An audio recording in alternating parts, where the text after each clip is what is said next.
Hi again, it's Miss M. All right, so this is your second video for the treating yourself with respect topic.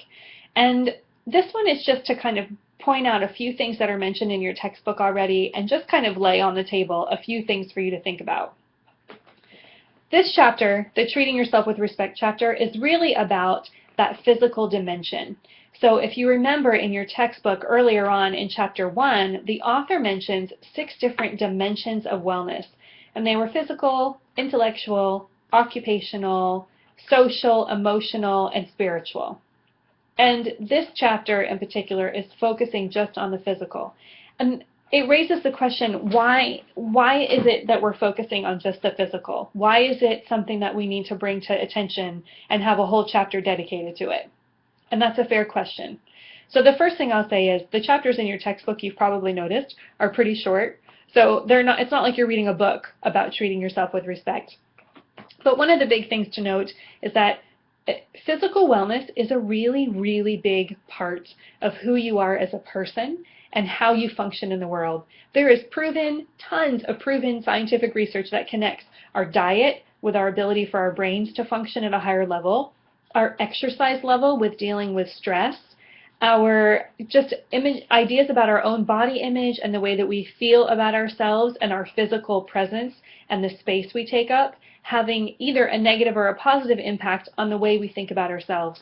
And you guys know this stuff. You've been around and you have seen or even been the person who has a negative body image and feels bad about themselves. Imagine like middle school girls who comb their hair over their face because they don't want anyone to see their face. And they might not be thinking, I don't want anyone to see my face, I need to hide. It's a totally subconscious thing, and it's just a low self-esteem experience.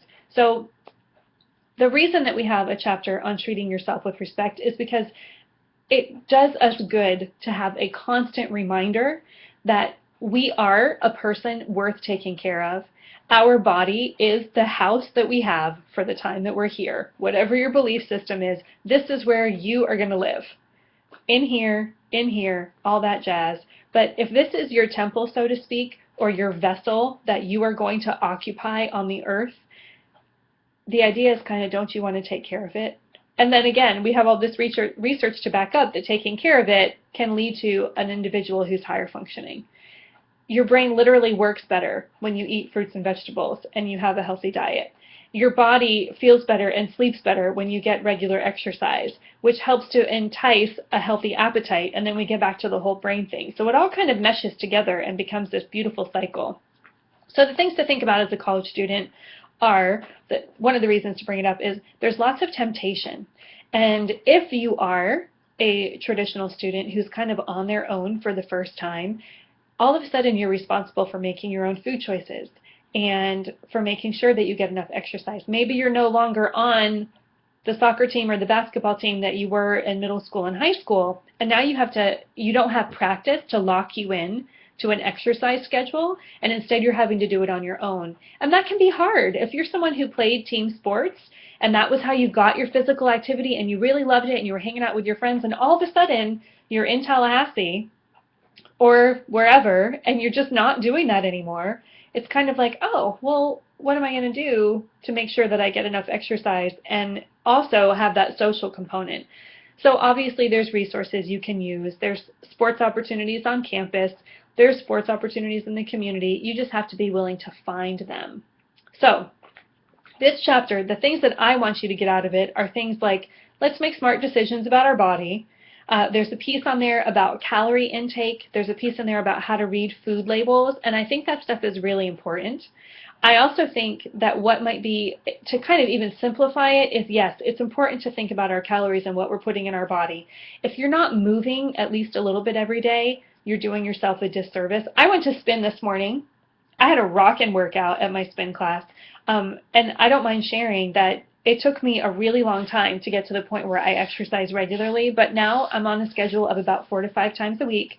I do kickboxing, which makes me get aggression out. I don't kick anything. I punch the air. But I do kickboxing once a week, and I go to spin once a week. And on other days, those are good for like group fitness experiences. And then other days I go to the gym and I lift weights and I run.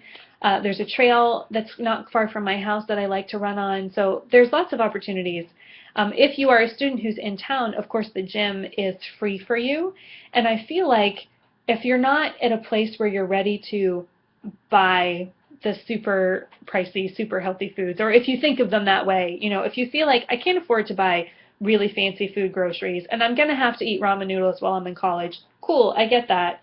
But if there's one thing that you do, it's let's think about how we can move around.